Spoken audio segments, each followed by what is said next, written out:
Hey guys, I am not sure what to call this video. It's not really a shopping video because I don't plan to come home with anything. I guess you could call it a hunting video or a scouting video. Searching video. Pretty much what I'm doing is, you can do this in the daytime or you can do this at night. My current schedule, basically is I've got nights free on my days off. I'm kind of in a night schedule, working nights and stuff like that, Doing it in the daytime is probably the best. For one, you don't need any source of light, and second of all, you don't look like you're looking to steal something. Cruising up and down back alleys and residential areas at 3 in the morning tends to get you pulled over. But you go up and down alleys and driveways and you be observant and look for things that have been sitting, for a long time. Then what you do is you leave them a note in their mailbox, hi, noticed you have, this sitting, are you interested in selling it? As example, we have this John Deere here. It's an old John Deere STX30. It's been sitting for a while. That guy there, I dropped him a line probably last fall and never heard back from him, but of course, you're busy. Maybe he didn't get the note, or maybe it's not for sale, maybe he thinks it's a collector's item or something of extreme rarity.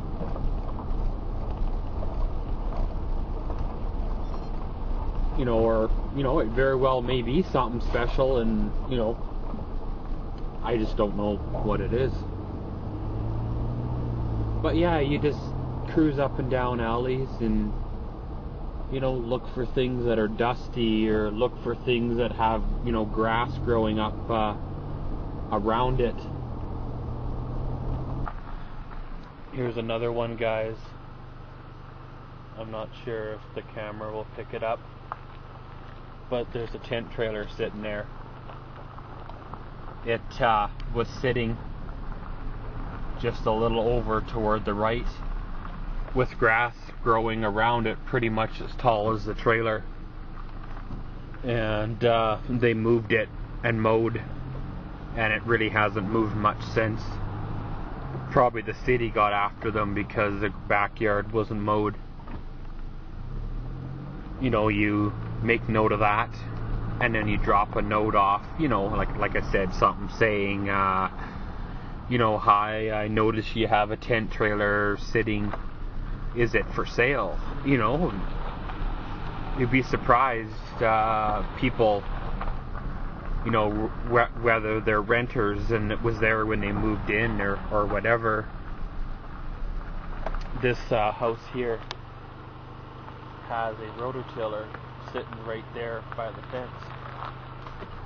It's been, again, sitting there for quite a while. It really comes down to, if you don't ask, you'll never know. And then it kind of rests on their part that if they're interested in letting it go, they'll get in contact with you. Just as example, last fall I could have had a really, really rusty Ford truck. It obviously was too rusty to pass Alberta safety, so they parked it.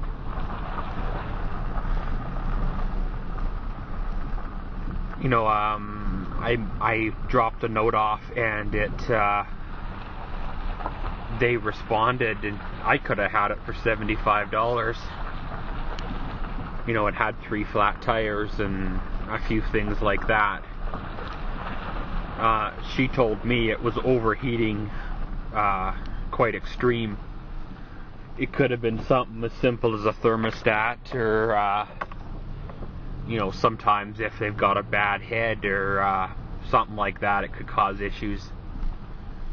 But I didn't jump at it. You know, I have no use for a non-running full-size truck other than to you know, maybe part it out, but I don't have the space in my yard to wreck a truck.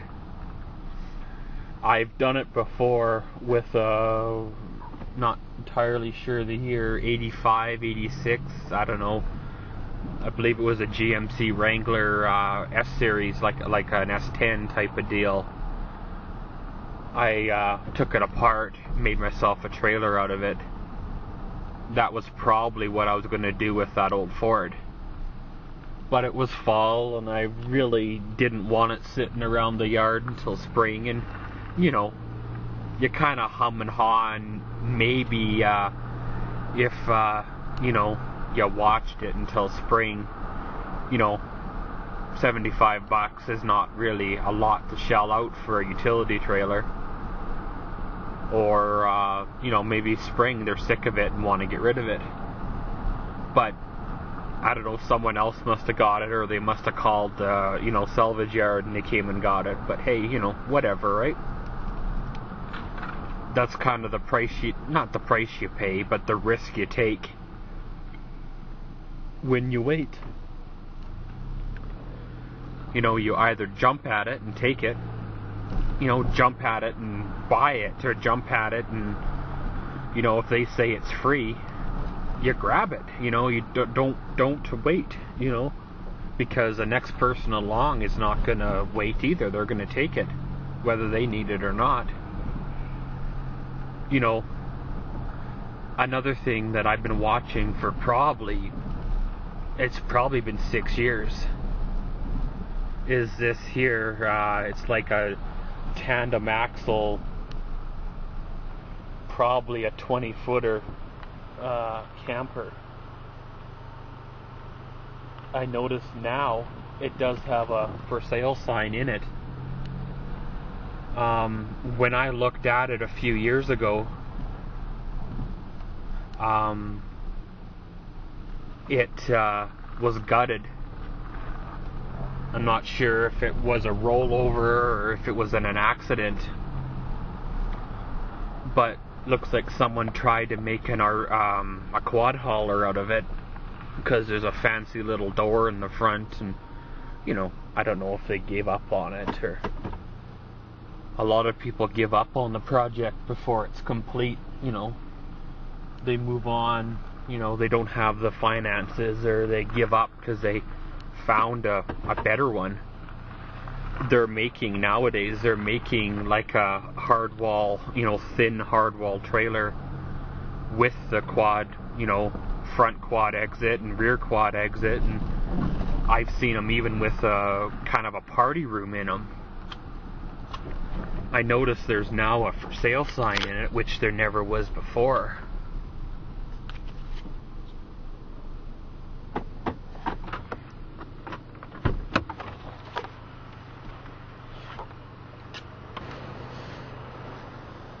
Yeah, the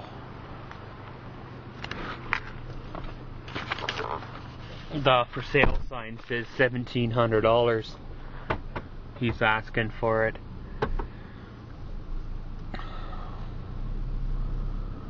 It's not sure how much to poke around. People get kind of weird when you're in their yard at, you know, late. But if you count up the steel that it would take to make a 20-footer tandem axle, you know, trailer, and then you buy your whatever they are, 3,500 pound axles, you know, the tires are probably a write-off on there. They're probably guaranteed to be, you know, rotten or whatever. But, you know, you buy your springs, buy your axles, you know, that $1,700 is probably almost worth it. You know, because then you gotta, you know, tack it together yourself, or if you're good enough of a welder, you know, weld it together yourself, or, you know, tack it together yourself and take it out to you know, a welding shop and then pay them, you know, their rate, pay them their rate to you know, weld it solid, right? So hey, I'm a bit of a cheapskate. I'm not gonna pursue that one. 17 is a bit extreme. You know, I've picked up a few tent trailers and made them into utility trailers. They had a thicker axle to them. You know, they were probably a 2,000 pound axle. They were probably, you know, they would have done quite well for what I wanted to do. You know, but you pick them up for, you know, a couple $100, and that one there is a little bit out of what I'm willing to pay. You know, if I had to, I could buy it, but, you know, I don't need it. I don't need a trailer that's that long. I don't have that many quads to fill. You know, I don't have it, you know, I'm not going to haul that many lawnmowers at once, or, you know, I don't have quads to fill a trailer like that. So, you know, my plans for something like that would to be, you know, have stripped it out and make it into a flat deck type quad hauler. That's pretty much the only use for a rotten old trailer, right? Another thing I see is a couple of quads sitting right there. They've been sitting for a bit. Not entirely sure if they're being used or if they're, you know, somebody's project. But you know, that's something to ask about as well. Those of you who've been watching my video kind of knows I've got a sick obsession with lawnmowers. But there's a lawnmower right at the back of that truck, as well as this truck here. You know, as you can tell, has been sitting a bit. That's one of those things to, you know, ask about. Wintertime is really, really easy because, you know, they're covered in snow. They obviously haven't moved for a long time. You look underneath of them, and if there's bare ground, well, they haven't moved since, you know, before it snowed, right? Because or else there'd be snow under them. You know, winter's the easiest way to check on vehicles. Like, you know, sometimes you'll be watching something, and then all of a sudden it moves, you know. It's like something the guy only drives once every 3 months, or a tent trailer, you know, it's sitting, and then all of a sudden, wham, you know, they use it.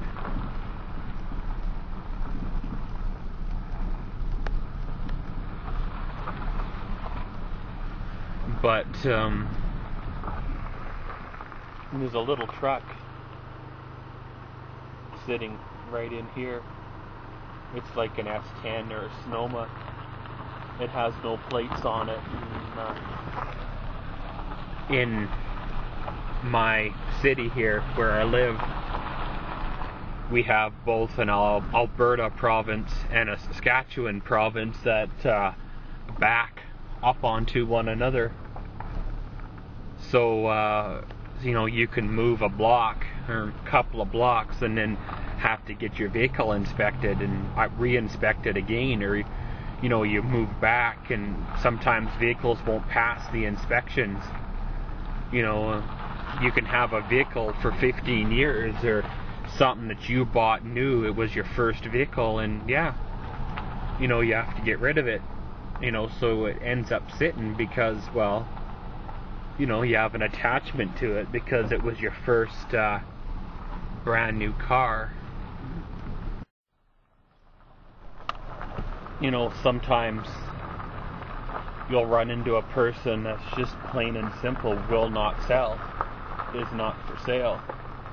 Like right here, there's a bowler trailer. You know, with the price of gas, people are grabbing those old fiberglass, you know, camper trailers.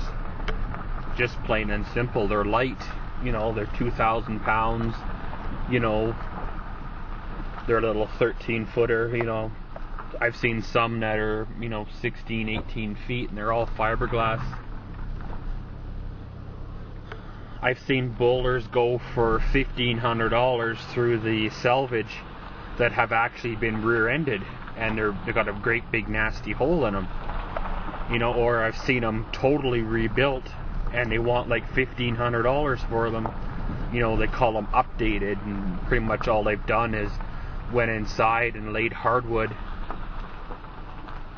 and then you know, repainted the 1960s cupboards. That's what makes my little fiberglass trailer, you know, quite appealing. You know, if somebody came knocking on my door, you know, I'd probably do the same, because I'd never get another one.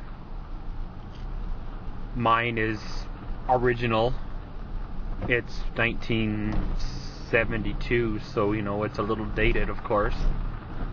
But, you know, I'd probably do the same unless they dropped a ridiculous sum of money into my lap and said, you know, I want this trailer, you know, what's your price? Because, well, you know, everybody's got a price in the back of their head for what they figure something's worth, whether it is worth that or not. But another good source of getting deals on items is your local classified, you know, ads or papers. Kijiji is something that's took off a bit here. It never used to be quite as popular as what it is now. And you know, Facebook there's a bit of deals on there, but you've got to be quick because there's so many people that are, you know, at home during the day that are prowling, you know, Facebook trying to, you know, get a deal.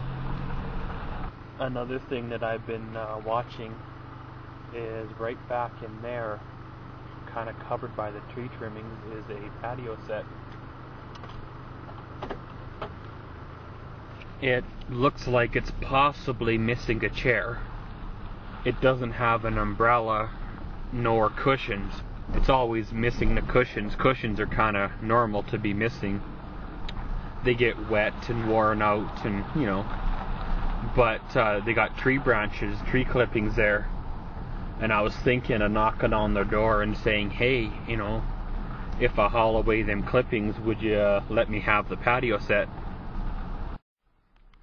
Another good tip in finding items is at the end of the month and the first couple of days of the month, cruise, you know, apartments and stuff like that, because people are moving somewhere else, or moving out, and they don't want to take it with them.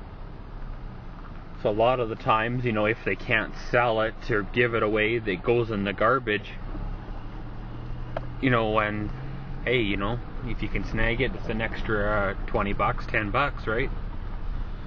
And as well as if you're in a college town, or you have, you know, dorms or something like that, when the school's out, when the college is out, the kids just throw away the furniture, and sometimes it's good, sometimes it's you know, pretty rough. You know, I've seen some pretty scary futons come out of there. Of course, futons are pretty scary to begin with.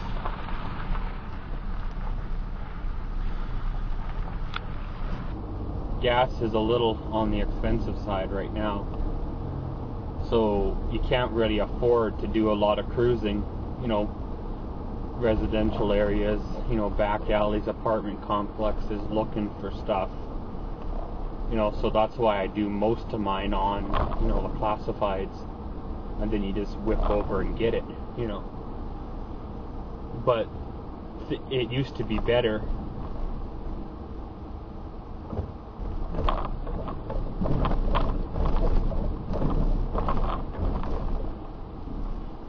It used to be better, you know, easier to get free things or cheap things when the economy was better, because people were not needing, you know, money, right? They could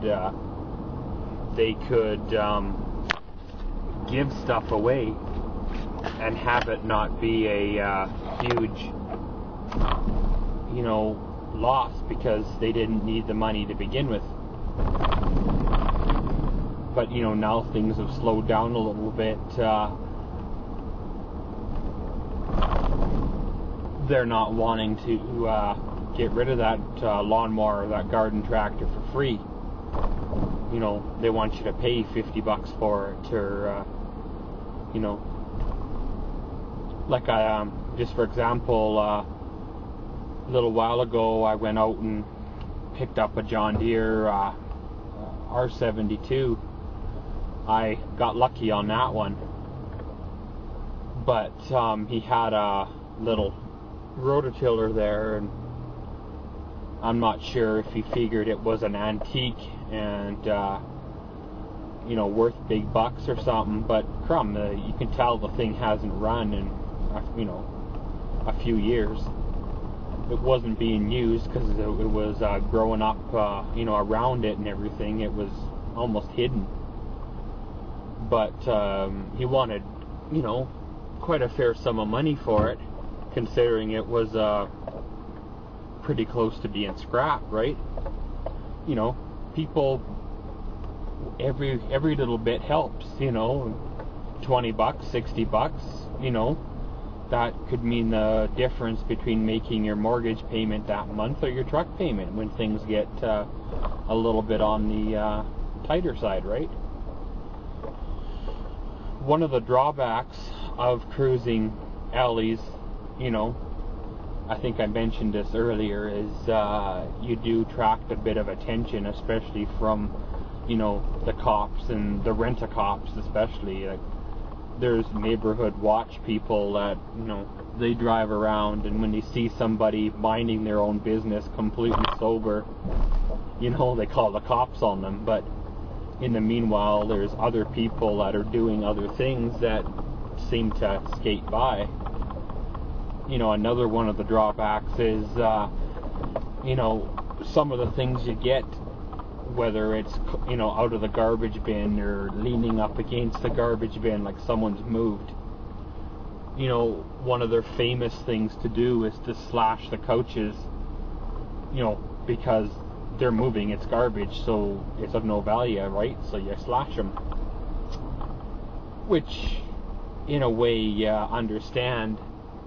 You know, if I can't sell it, then no one's going to use it. But why not let someone else have the use out of it just because you didn't advertise it properly, or your price was too high, or, you know, or just wasn't an item that was appealing? Like, how many people nowadays use a black and white TV? It's like items like that. Oh, yeah, you know, sure, it's a classic or an antique, but, you know,